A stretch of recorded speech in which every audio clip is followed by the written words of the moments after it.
नमस्कार. इयत्ता 6वी, 7वी आणि 8वी आज आपण मराठी व्याकरणातील वाक्यप्रचारांचे वाक्यप्रचारांचे अर्थ आणि वाक्यात उपयोग याच्या बाबतीमध्ये माहिती पाहणार आहोत. या ठिकाणी आपण जर पाहिलं तर मी या ठिकाणी एक वाक्य वाचलं, विद्यार्थ्यांनी लक्षामध्ये घ्यायचंय. काल वर्गात आमच्या सरांनी पाठ्यपुस्तकातील एक धडा शिकवला आणि पोलिसांनी चोराला पकडून त्याला चांगलाच धडा शिकवला. आता पहिल्या वाक्यामध्ये धडा शिकवला याचा अर्थ पाठ शिकवला असा सरळ होतो, परंतु दुसऱ्या वाक्यामध्ये धडा शिकवला याचा अर्थ अद्दल घडवले असा या ठिकाणी अर्थ होऊ शकतो. म्हणजे पहिला धडा शिकवला, पहिलं वाक्य सरळ अर्थ आहे. दुसऱ्या वाक्यामध्ये धडा शिकवला, दुसरं वाक्य वेगळा अर्थ, लाक्षणिक अर्थ. म्हणून या ठिकाणी आपण जर पाहिलं तर जेव्हा एखाद्या शब्दसमूहाला सरळ अर्थ बाजूला सारून वेगळा अर्थ त्यातून प्राप्त होतो, ध्वनित होतो, तेव्हा त्यास वाक्प्रचार असे म्हणतात. म्हणून दुसऱ्या वाक्यातील धडा शिकवला हा वाक्प्रचार आहे. वाक्प्रचार धडा शिकवणे, अद्दल घडणे, समज देणे. आज आपण म्हणजे अशा पद्धतीने वाक्प्रचाराच्या बाबतीमध्ये या ठिकाणी माहिती पाहणार आहोत. विद्यार्थ्यांना लक्ष देऊन ऐकायचं आहे. अचूक वेध घेणे, न चुकता नेम साधणे याचा वाक्यात उपयोग. लक्ष्मणच्या बाणाने अचूक लक्ष्याचा वेध घेतला. याशिवाय अपशकुन मानणे, वाईट शंका येणे. आताच्या विद्यार्थी जगात अपशकुन मानणे, अंधश्रद्धा जोपासणं हे चुकीचं आहे असं या ठिकाणी म्हटलं तरी चालेल. याशिवाय खालच्या बाजूला आपण पाहिलं अंतरून धरणे, आधाराला खेळून राहणे. म्हणजे अशा पद्धतीनं आपण अनेक अवसान गोळा करणे, धीर गोळा करणे. शेवटी अवसान गोळा करून शिरीषने सरांसमोर आपला गुन्हा कबूल केला. त्यानंतर पुढचं या ठिकाणी वाक्प्रचार आहे. अहोरात्र झटण्याचा अर्थ आहे रात्रंदिवस कष्ट करणे. मातीतून सोनं पिकवण्यासाठी शेतकरी अहोरात्र झटत असतो.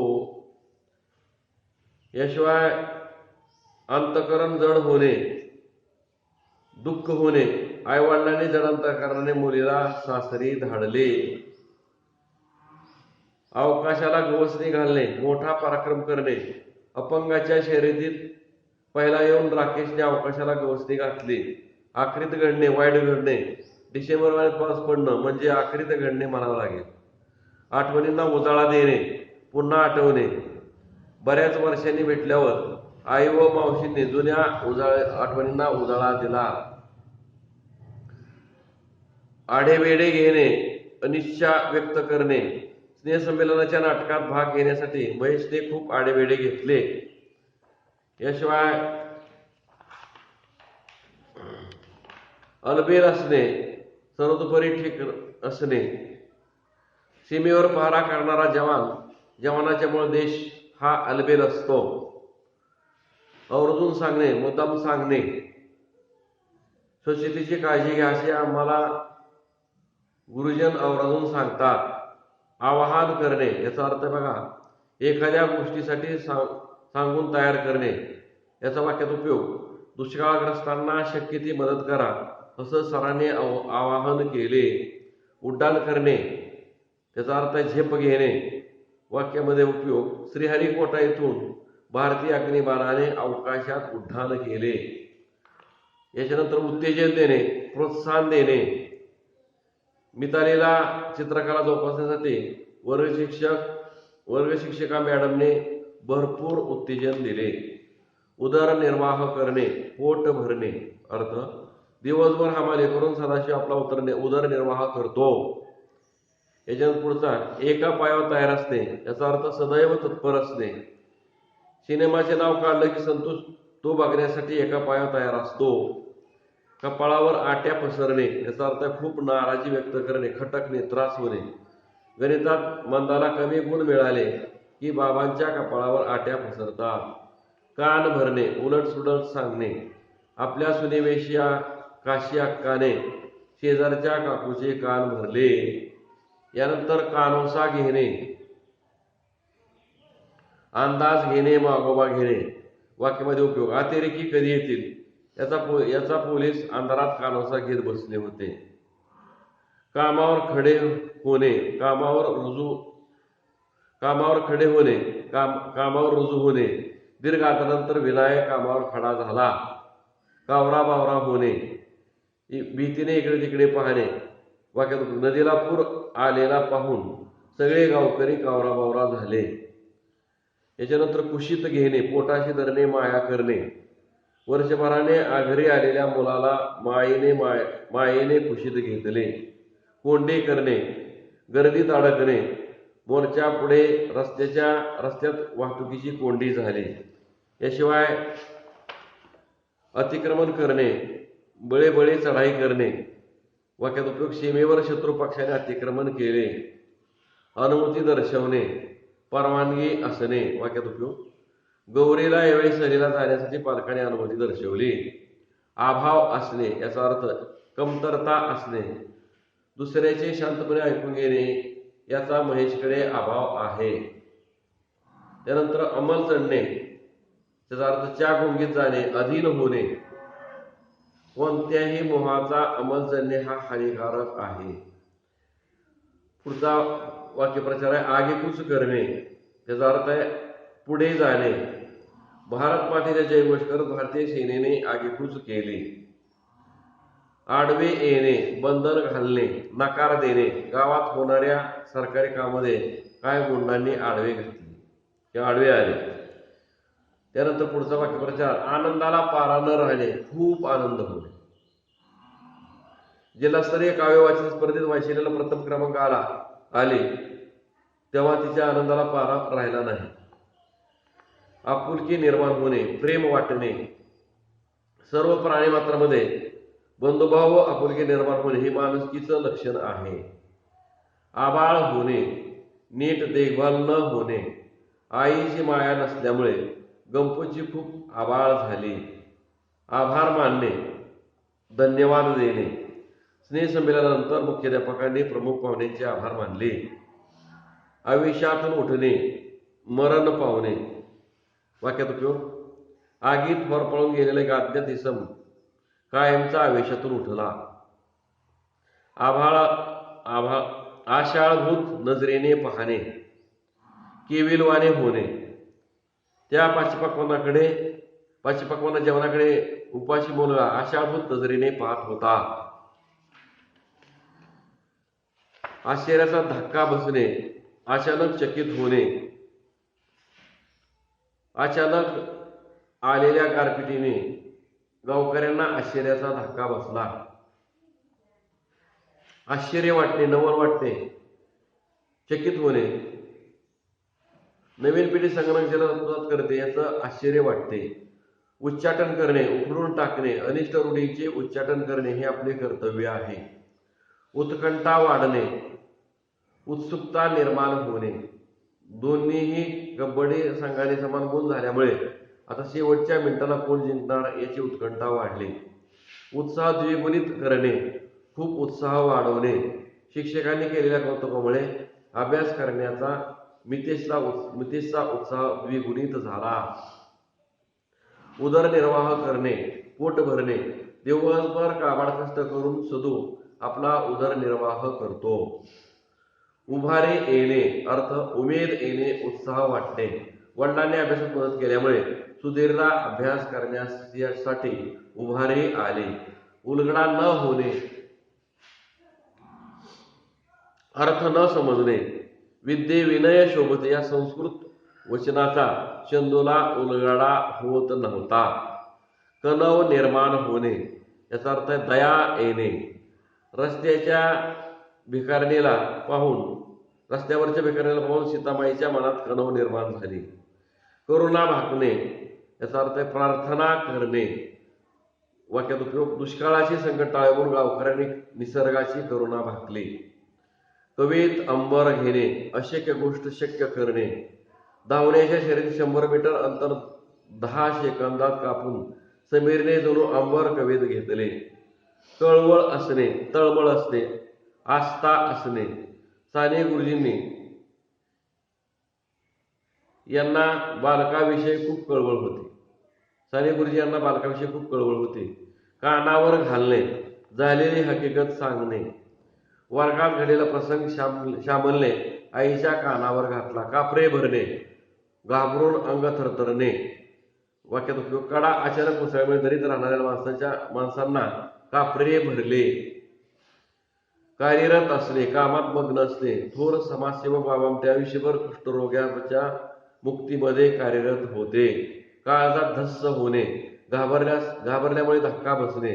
अचानक समोर आलेला वाक्य प्रवाशांच्या काळजात धस्स झाले. काळीज काढून देणे, प्रिय गोष्ट दुसऱ्याला देणे. आईचे मुलावर इतके प्रेम असते की ते प्रसंगी काळीज काढून देते. काळीज धडधडणे, घाबरल्यामुळे हृदय धडधडणे. पहिल्या दिवशी परीक्षेला जाताना सुरेशचे काळीज धडधडत होते. 18 विश्व दारिद्र्य असणे, अत्यंत हालाकीची गरिबीची परिस्थिती असणे. अंदाज बांधणे, निष्ठाप्रयत्न पुढे आपण वाक्य आणि वाक्यप्रचारात त्याचा अर्थ पाहूया. वाक्यात उपयोग विद्यार्थ्यांनी आपण स्वतः करावायचा आहे. अंदाज बांधणे, अचूक निदान करणे. आरोळी मारणे, मोठ्याने ओरडणे. उकल होणे, कोंडे सुटणे. उदरनिर्वाह करणे, पोट भरणे. कचाट्यात सापडणे, द्विधा अवस्थेत सापडणे.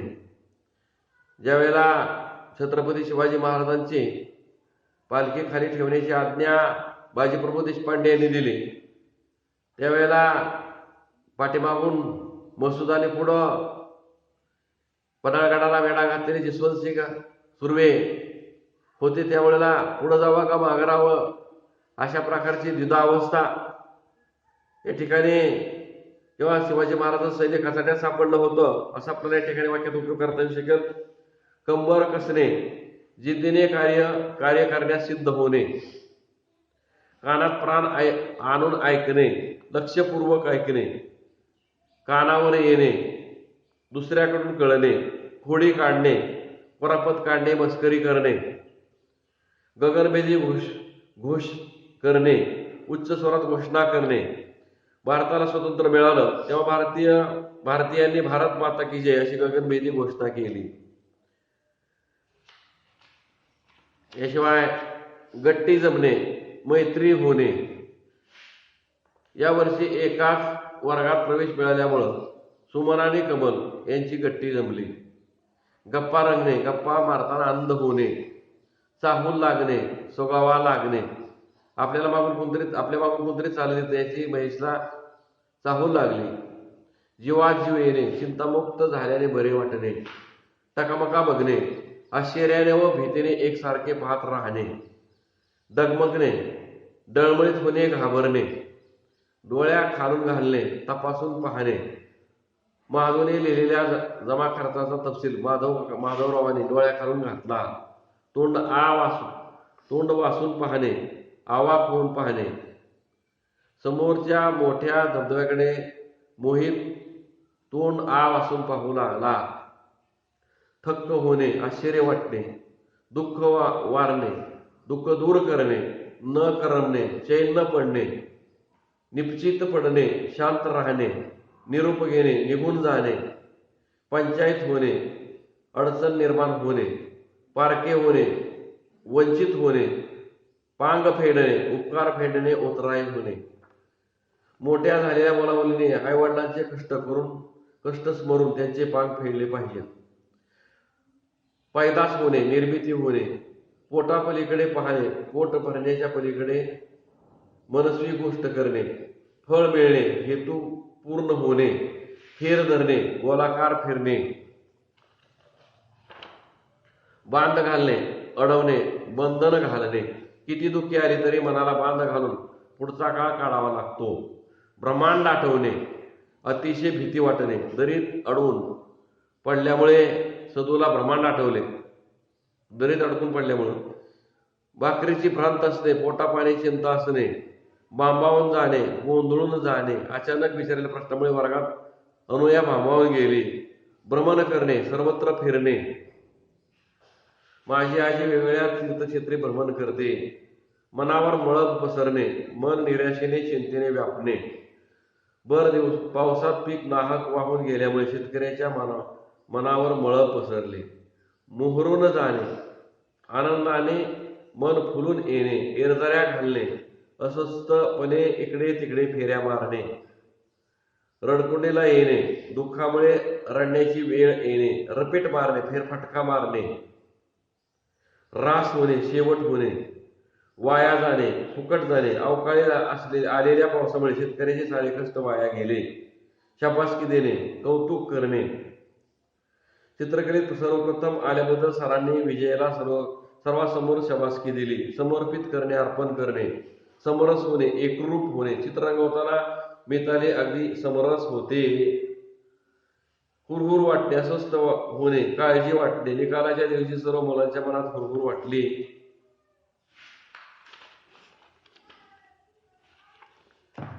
याशिवाय आणि घाबरगुंडी उडणे, घाबरल्यामुळे गोंधळून जाणे, अचानक आलेल्या वादळी पावसामुळे केशवची घाबरगुंडी उडाली. गालमेल होणे, मन अस्वस्थ होणे, हळहळणे, घासाघीस करणे. अर्थ वस्तूचा दर कमी जास्त करण्यासाठी चर्चा करणे. भाजी खरेदी करताना माझी आई नेहमीच भाजीवाल्याची घासाघीस करते. याशिवाय सरकणे, धक्का बसून घाबरणे, अचानक वीज चमकल्यामुळे सुदेश मनात सरकला. चाहूल घेणे, अंदाज घेणे,